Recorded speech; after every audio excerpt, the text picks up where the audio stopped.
What's up, guys? Dr. Doll here. Welcome to another video. And we're once again in my closet.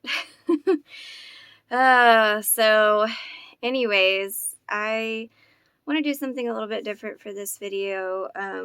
I've had a lot of people ask me like how or why I got into the doll restoration process. Like what drew me and how did it happen? What sparked, my desire to work on dolls?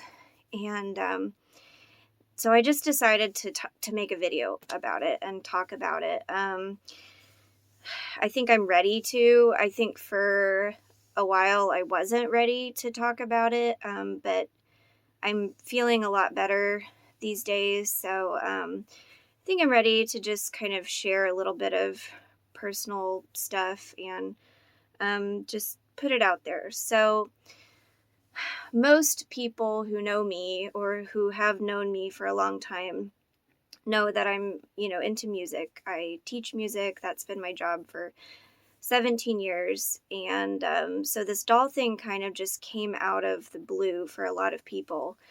And I've been having a lot of people who've known me ask, like, where did this come from? Like, because I have not always been a doll person. I had dolls when I was little, and I had American Girl dolls. But then, as most girls, go into teenagehood, you put your dolls away and sort of try to grow up, because it's not cool anymore. So I grew up loving dolls, playing with dolls, and I always loved dolls. And I actually played with Barbies probably until I was 15 or 16, like in secret. I would like secretly go and buy them and like make clothes for them and do their hair. And then like when I started getting interested in boys, that's when that kind of finally died, because I was like, no one's going to want to date a girl who's like who's 16 and still plays with Barbies. So I think it finally like died around 16 for me. And then just recently at age 30, it's picked up again. And so a lot of people have just been like, what started this? Because this is a fairly recent thing. And the answer to that is twofold. There's two major things that happened that kind of has started this whole desire to work on dolls and restore dolls. And the first one is that a lot of you know I had a miscarriage late May and early June, and it was really difficult. And I was 12 weeks along, so it was kind of at that point where I thought I was out of danger. And we lost him, and there were a lot of bills associated with that. There were a lot of medical bills that came in that we couldn't pay for, didn't know how to pay for, and honestly, we're still paying them. So probably TMI, but so anyways, I was looking through the garage, just trying to find stuff to sell to help pay these bills. And I came across a box of my old American Girl dolls. And I had 5 of them. Which I know is a lot, but you have to understand that American Girl dolls was like an obsession for me, and I would save up my allowance. Like, I think I got $7. That was my allowance. And I would save that up for months until I hit $100. And then I would buy an American Girl doll. Like, that's all I wanted was a new doll. And so I would always be just saving up for new dolls. And I think I bought 4 of them with my own allowance. Like, my parents only bought me 1. Well, I know my parents like paid for all of them because my allowance was basically my parents just giving me money. But Like, it's not like I was spoiled, if that makes sense. Like, I was spoiled, but anyways, you get it. Like, I saved up my money and I bought 4 of the dolls myself. So I found them in the garage, and I didn't really want to sell them, but at the same time, I only have boys, and I'm like, okay, I'm a 30-year-old woman. I don't have any daughters. Like, there's no reason for me to hold on to these as much as I don't want to. Like, there's really no reason. They're just going to sit in a box in the garage. So I started listing them online. I listed Molly first, and she sold like 30 seconds, like just the fastest. Like, I had already been selling stuff online, to try and pay bills. And most of the stuff, like the fastest I'd ever sold something was maybe a day. So to sell something immediately was like, whoa. And then I put up Kaya, and I had an original 2003 or 2000. Yeah, I think she came out in 2003. Whenever she first came out, I bought her and I sold her. She was still in really good condition. And again, she sold like immediately. And so by then I'm like, what is going on? Like, why are these selling so fast? I know people like American Girl dolls, but like, these are selling really, really fast. And so then I had a number 4 that I really didn't want to sell because she was one of my favorite dolls. And, but I'm like, you know what? I just, there's no reason for me to have her, So I made a listing and I put her up for something silly, like $70 or something. And immediately I got an influx of messages from people. Like, I got maybe 5 messages within the first 5 minutes of listing her saying, do not sell her. You're going to regret it. Like, just don't. And so I'm like, what is going on? So then that led to me doing research, and that kind of got me curious into like the different molds and the girls of the year, and then that led to more research, which led to customization, which led to me like wanting to try doing customs myself.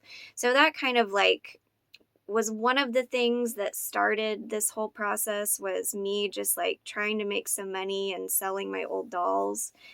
And then I stumbled upon this amazing doll community that's so passionate about dolls, and just so passionate about the history, and this like amazing community who just kind of looks out for each other. And I just kind of fell into it and never looked back. So that's one of the reasons why I've been getting into this. And the other reason has a lot to do with this girly.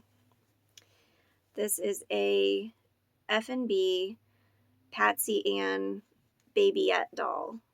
And there's a story behind her. She is not a heirloom. She is not, passed down in my family. I bought her when I was 6 weeks pregnant this last time. So it must have been April when I bought her. And I still didn't know. Well, okay, I'll start with the story. So I was just walking through an antique store, like I do. I love antique stores, always have. And I saw this doll sitting in a little cradle, a little baby cradle. And she was totally like, hold on, the cat needs something. If it's not my kids wanting it, it's the cat. So anyways, I saw this little baby doll, and I don't think I'd ever really seen a composition doll before, at least up close. And here, I'll show you actually. She's got this beautiful little christening gown on. But at the time, she wasn't wearing very much. just sort of this very like sheer, old, worn nightgown. And I was struck by how lifelike she was. And maybe it was like my maternal instincts kicking in. But she just had this adorable, like, little chubby body with these cute little arms. And she has this cute little, like, bottom. And I don't know, she seemed like very kind of babyish to me, very lifelike. And she was just so lonely laying there in the little cradle. And I swear I've never had like an emotional connection with a doll in my adult life like I did when I was little. But as an adult, I don't think I've ever had an emotional connection with a doll before until her. And her eyes were like all crystallized over, and like to anyone else she would have looked very creepy. She had cracks, like her eyes were all glazed over, but for some reason I just was drawn to her, and I just loved her, and I didn't want to leave her there. And I didn't even know what gender the baby was yet, so I was like, okay, well, if it's a girl, you know, I can give it to my baby, you know, that's an excuse for me to buy it, when really I was just buying it for me, you know.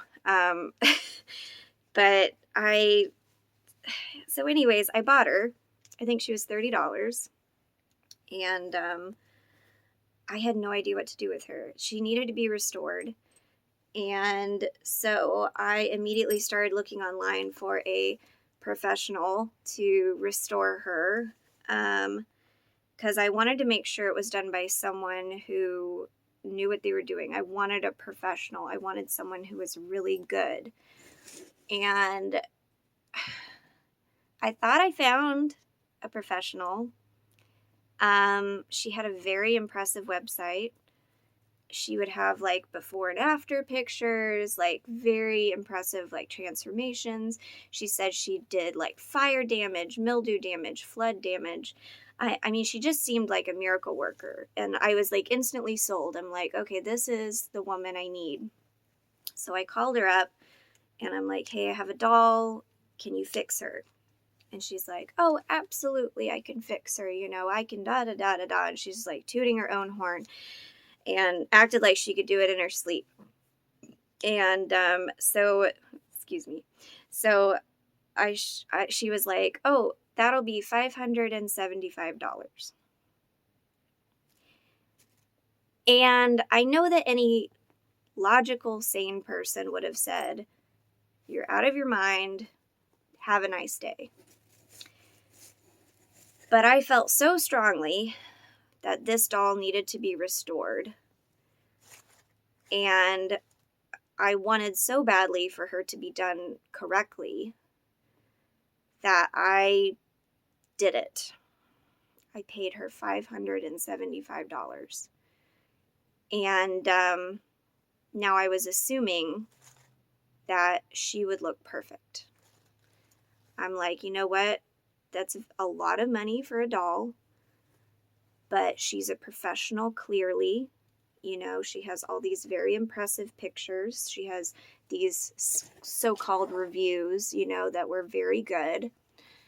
And so I trusted her. And so about a couple of weeks go by. Sorry, the cat's moving the tripod. And I get her back. And first of all, get out of here. I'm very pleased with the outfit. I had, outside of just having her restored, I also paid to have a custom outfit done. It's this beautiful christening dress with the matching bonnet. And I couldn't be more pleased with the outfit. Whoever her seamstress is, your work is impeccable. I have absolutely no qualms with you. Maybe you should find a different person to work with. As far as the restoration goes, she didn't do a bad job, but she didn't do $575 worth of job. Like, so first of all, she didn't remove any of the original paint. She painted over the paint that was already there. that was already chipping. And she painted it. It doesn't show very well in this light, but this baby is orange. Like, her skin is orange. It used to be a very soft, like antique sort of light skin color, and now it's orange. So she painted over the original paint. She did not bother to take the original paint off. She did not fix any of the crazing. There is still, there is a crack in this eye. Oh, come on, camera. There is a crack here. There is a big chip here that I assumed for that amount of money would be fixed. She did fix her eyes. However, the eyes are the wrong size. I don't know if you can see, but there's a huge gap where her eyes are. They are way too small. They don't fit inside the hole properly. They're just very, very small. I'm not super upset about the eyes because I know the eyes are difficult on a composition doll, but they're not the right size. And for $575, I can be a little bit nitpicky, I think. And she just painted over the original paint. And by the way, when I first got her back, her skin was 2 or 3 different colors. So there was like the original paint sticking through, and then there was like 2 layers of paint over that. There were different colors. So there were streaks of different skin color on her. Her face, her eyebrows were completely crooked. Her lips looked terrible. They still don't look great. And so I called her and I said, I don't know if you can see at the top, look at all those cracks that are still there, cracks and chips that are still there. I called her and I said, you know, I'm not really happy with how this turned out. And she got belligerent with me and was like, well, you're just being absolutely nitpicky. And I was like, you know what? If I paid you $100, I'd be pleased as punch. But I paid you $575. I am expecting a full restoration on this doll. I'm expecting you to strip the old paint, put on new paint, seal it. I'm expecting it to be restrung. I'm expecting her eyebrows to be even. Like, there should not be any chips or cracks, or like, I'm expecting perfection for that price. And so she was like very upset at me. And she's like, oh, you're just being absolutely nitpicky. And I think she looks fine and blah, blah, blah, blah. And I'm like, yeah, she looks fine. But fine wasn't really what I was going for. Like, I want her to look new again, you know? And I think I paid enough money that I should expect that. And so she's like, well, ship her back and I'll redo her paint so that it's not streaky. And then I'll make you a new outfit. And it was going to be a pink dress with blue bows. And she was going to redo the eyebrows and redo the lips.